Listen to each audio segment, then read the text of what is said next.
Don't choose a survivor benefit on your pension when you retire. Use an IUL instead. In this educational episode, if you happen to be a school teacher, a police officer, firefighter, or any employee of a corporation or business that is offering you a pension, beware. They may try to sell you the most expensive life insurance policy, unbeknownst to you, that you'll ever purchase. Don't do that. Use an IUL instead. Watch the full-length episode here to understand why. You're going to be blown away. So I'm Doug Andrew. I've been a financial strategist and a retirement planning specialist now for 5 decades, helping thousands of Americans optimize their assets, minimize taxes, and empower their authentic wealth. And I've helped many thousands of Americans increase their net spendable income during their golden years by double, triple, even more. Instead of following the herd and putting money or keeping money in IRAs and 401ks and the like. Now, if you've watched very many of my educational episodes on this channel, my favorite financial vehicle without question for liquidity, safety, rate of return, and tax benefits is a properly structured max-funded IUL, Indexed Universal Life. If it's structured correctly and funded properly, it is deemed a laser fund. Laser means liquid asset safely earning returns, okay? And unfortunately, a lot of IUL agents don't know how to structure it correctly. But at the end of this episode, I want you to stay with me because I'll gift you a copy of this 300-page book that retails on Amazon for $20 up to $70. I'll gift it to you free, okay? So when I talk about a defined benefit pension, let me make sure you understand the difference between that and a defined contribution plan.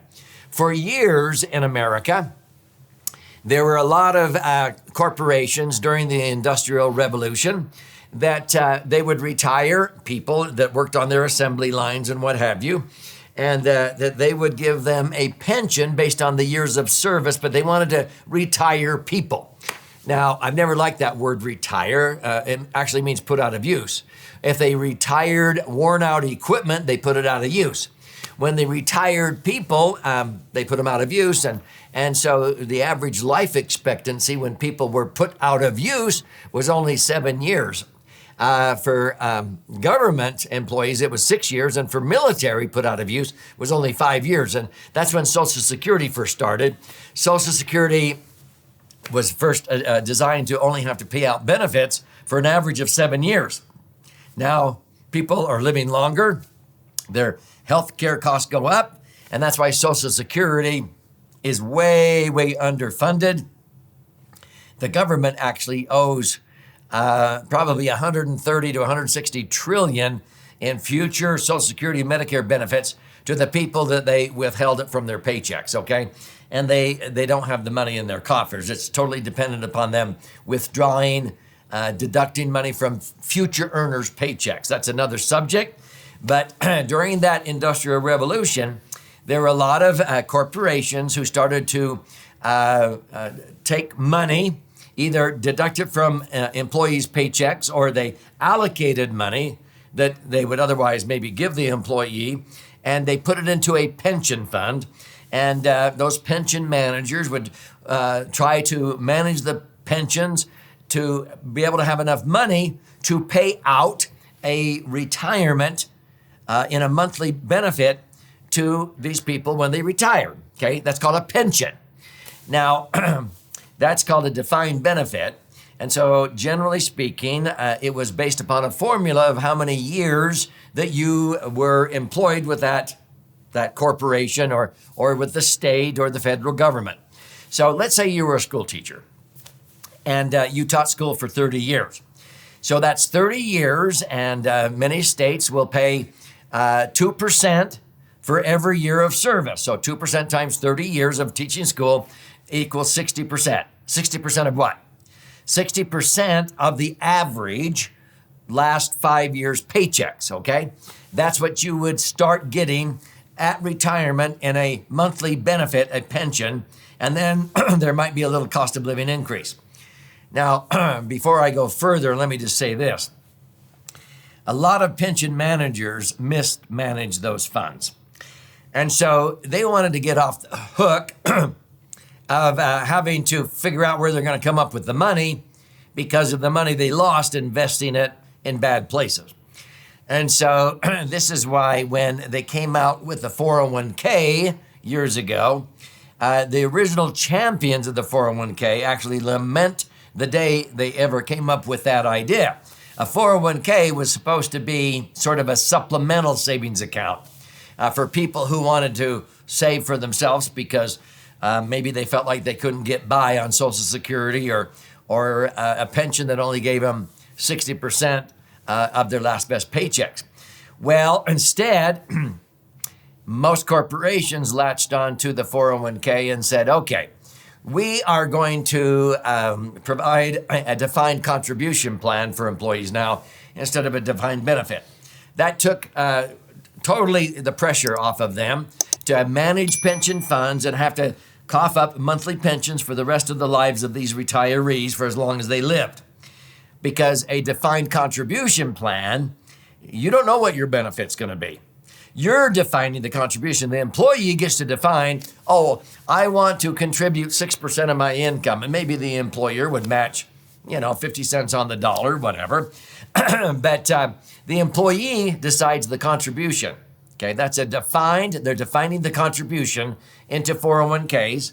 You can only put in a certain dollar amount, a certain percent of your income, and so forth. So there's all these restrictions and rules. You can't just put in as much as you want.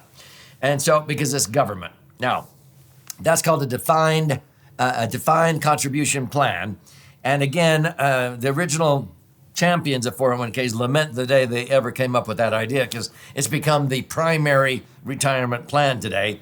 And most people are not savvy in how to invest their 401ks properly. And they lose 40% twice in the decade from 2000 to 2010 with money in the market and so forth. And so they felt like they'd lost their future. They had to put off retirement 7 years. So let's go back to the ones who still offer defined benefits. So let's go back to the school teacher that we talked about. Now, I'm going to show you why it'd be better to use an IUL because if you structure an IUL properly, it's like the dream solution to many financial goals. It's like a financial Swiss Army knife. And it knocks the socks off of IRAs or 401ks for retirement planning. It'll give you double or triple the net spendable income, okay? Working capital for business, real estate management, estate planning, emergency funds, college funding. But when we talk about maximizing a pension, I'm shocked how many people do not understand what I'm talking about. So let's use an example. If I have a couple come to me, and let's say the wife or the husband was teaching school, and the wife at age 60, under that pension from teaching school for 30 years, is going to be entitled to a pension, okay? And so this is normally the conversation that would take place. Let's say that school teacher has enough, 60% of the last best paychecks. And let's say that the last best paychecks were, they were making about $100,000 a year. Well, 60% of that, let's say is $60,000. That's $5,000 a month. Okay, so here's this school teacher at age 60 can start taking $5,000 a month in a pension. And there'll be this little cost of living increase. But that $5,000 a month is going to be taxable now. And so an IUL is not. So that's one of the big reasons why it's better. But that $5,000 a month is going to be given to them the rest of their life until they die.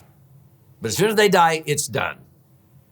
So this is usually the conversation that the human resources counselors have with that school teacher and their spouse, okay?